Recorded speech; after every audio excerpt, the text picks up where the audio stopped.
Praise the lord. ప్రభువైన యేసుక్రీస్తు నామంలో మీ అందరికీ వందనములు తెలియజేస్తూ, ప్రతి ఉదయం దేవునితోని ఈ ఆధ్యాత్మిక కార్యక్రమానికి మిమ్మల్ని అందరినీ కూడా ఆహ్వానిస్తున్నాను. మనం నిద్ర లేవగానే మొదటగా ఆయన నీతిని, ఆయన రాజ్యాన్ని వెతికేవారిగా ఉండాలి. ఈ రోజంతటిని దేవునికి అప్పగించుకునే వారిగా ఉండాలి. దేవుడితో మనం మాట్లాడేవారిగా ఉండాలి. దేవుడికి సమయాన్ని ఇచ్చేవారిగా ఉండాలి. మొదటగా ఆ రోజును మనం ప్రార్థనతో మొదలు పెడితే దేవుని యొక్క శక్తి ఈ రోజంతా కూడా మనకి తోడుగా ఉంటుంది. దేవునికి మహిమ కలుగును గాక.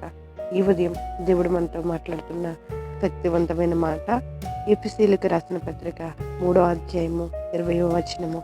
మనం అడుగు వాటన్నిటికంటేను, ఊహించిన వాటన్నిటికంటేను అత్యధికముగా చేయు శక్తి గల దేవుడు మన దేవుడు.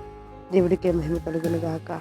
మనలో కార్యసాధకమైన తన శక్తి చొప్పున మనము అడుగు వాటన్నిటికంటేను, ఊహించిన వాటన్నిటికంటేను అత్యధికముగా చేయ శక్తి గల దేవుడు. హల్లెలూయా. దేవుడికి మహిమ కలుగును గాక.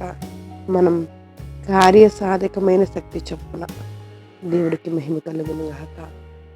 మనం శక్తి చొప్పున దేవుని శక్తి చేత నింపబడిన వారమై ఉండి దేవుని మీద పరిపూర్ణముగా ఆధారపడితే, దేవుని యొక్క నీడలో మనం ఉండగలిగితే, ఆయన యొక్క అడుగు జాడల్లో మనం నడవగలిగితే, మన ప్రవర్తన అంతటి యందు ఆయన అధికారంను మనం ఒప్పుకుంటే, మనం అడిగిన వాటన్నిటికంటేను, ఊహించిన వాటన్నిటికంటేను అధికముగా చేయగల శక్తి గల దేవుడు మన దేవుడు. దేవుడికి మహిమ కలుగును గాక. హల్లెలూయా. మనం తక్కువే అడుగుతాం.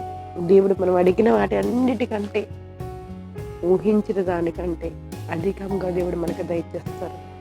దేవుడికి మహిమ కలుగును గాక. ఆయన అలా దయచేయాలంటే మనం ఆయన యందు భయభక్తులతో ఉండాలి.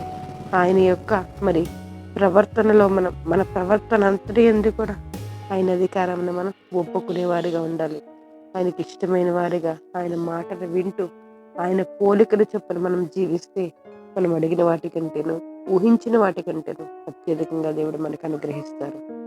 దేవుని ప్రేమించే వారికి, అనగా ఆయన సంకల్పం చొప్పున పిలువబడిన వారికి మేలు చేయుటకే సమస్తమును సమకూడి జరుగుతున్నవి అని రోమిలికి రాసిన పత్రికలో దేవుడు మాట్లాడుతున్నారు. దేవుని వెంబడించే ప్రియబిడ్డలారా, ప్రతిదానికి మీరు దేవుడి మీద ఆధారపడుతున్నారా? దేవుడే దిక్కని మీరు భావిస్తున్నారా? అలా అయితే దేవుడు నీవు అడిగిన దానికంటేను, ఊహించిన దానికంటేను అత్యధికంగా దేవుడు నీకు దయచేయబోతున్నారు. కానీ నీలో అపనమ్మకము లేకుండా నమ్మకంగా, పరిపూర్ణంగా, పూర్ణ మనసుతోను, పూర్ణ హృదయంతోను నీవు నీ దేవుని ఆరాధించిన ఎడల, నీవు దేవుని ఎదుకుని ఎడల అద్భుతమైన మేలులతో నీవు తృప్తిపరచబడతావు. ఆమేన్. నువ్వు అడిగిన వాటికంటే, ఊహించిన వాటికంటే అత్యధికమైన మేలులతో దేవుడు తృప్తిపరచడానికి ఈరోజు నిన్ను పిలుస్తున్నారు. నువ్వు నమ్మకంగా ఉన్నావా? దేవుడి మీద పరిపూర్ణంగా ఆధారపడుతున్నావా? ఒక్కసారి జ్ఞాపకం చేసుకో. నీకు ఏదైనా చిన్న సమస్య వచ్చినప్పుడు అటు ఇటు పరిగెట్టేదానిగా ఉన్నావా? లేకపోతే దేవుని ఎదుట, దేవుని పాదాల చెంత ఉండి దేవునితో నువ్వు గడపడానికి ఇష్టపడుతున్నావా? ఒక్కసారి జ్ఞాపకం చేసుకో. దేవుడు మాత్రమే ప్రతి అవసరతను తీర్చే దేవుడు. దేవుడు మాత్రమే తన వాక్కుని పంపి బాగు చేయగల దేవుడు. దేవుడికి మహిమ కలుగును గాక. హల్లెలూయా.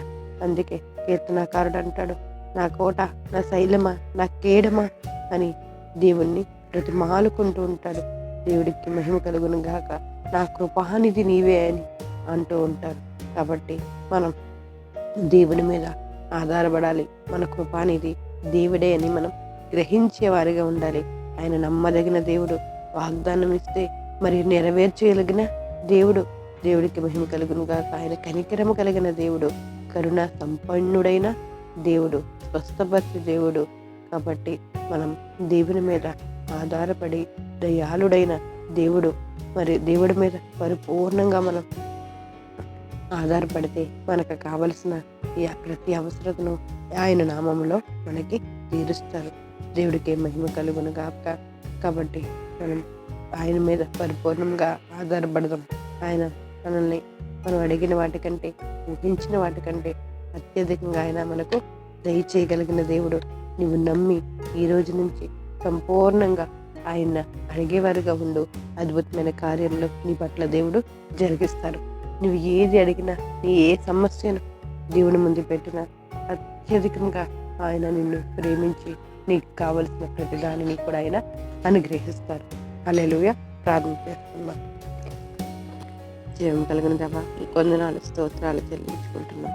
ఈ ఉదయకాలమేనైనా మీ వాక్కు చేత మమ్మల్ని నేను తృప్తిపరిచిన దేవా, మీకు స్తోత్రాలు. ఇదిగో మీరు అడిగిన వాటి కంటేను, ఊహించిన వాటి కంటేను అత్యధికంగా చేయగల దేవుడిని నేనని మీరు మాట్లాడుతున్నారు ప్రభువా. మీకు వందనాలు.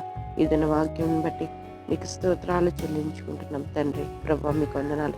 ఈ ఉదయకాలం ఎవరైతే ఇంకా మీ వాక్యం విని ప్రార్థనలు ఏకవేస్తున్నారో ప్రతి ఒక్కరిని జ్ఞాపకం చేసుకుని వారికి కావలసిన కాపుదలను కృపను అనుగ్రహించండి. గర్భఫలం కోసం ఎదురు చూస్తున్న బిడ్డలు ఒక్కసారి జ్ఞాపకం చేసుకోండి అయ్యా. ప్రభువా మీకు స్తోత్రాలు. చదువుతున్న వారిని జ్ఞాపకం చేసుకోండి. కాంపిటేటివ్ ఎగ్జామ్స్ ప్రిపేర్ అవుతున్న వారిని జ్ఞాపకం చేసుకోండి. ఇంకా చిన్న బిడ్డ మొదలుకున్న వృద్ధుల వరకు ప్రతి ఒక్కరికి కాపుదల కృప అనుగ్రహించండి. బలహీనంగా ఉన్న వారిని స్వస్థపరచండి, బలపరచండి.